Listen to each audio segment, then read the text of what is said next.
يوسف أعرض عن هذا واستغفري لذنبك إنك كنت من الخاطئين. وقال نسوة في المدينة امرأة العزيز تراود فتاها عن نفسه قد شغفها حبا إنا لنراها في ضلال مبين. فلما سمعت بمكرهن أرسلت إليهن وأعتدت لهن متكئا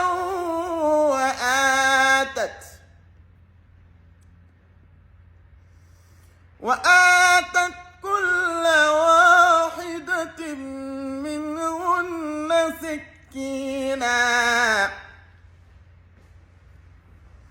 وقالت اخرج عليهن.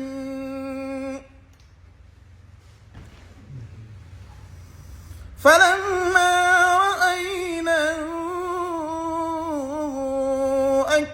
أكبرنه وقطعن أيديهن وقلن حاش لله ما هذا بشرا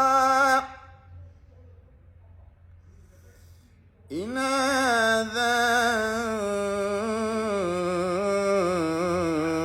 إلا ملك كريم.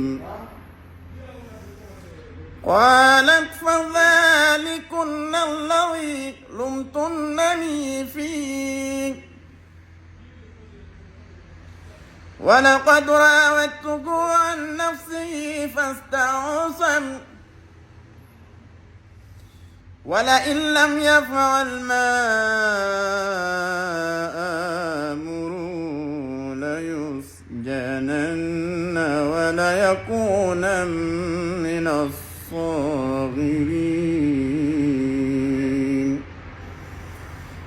قال رب السجن أحب إلي مما يدعونني إليه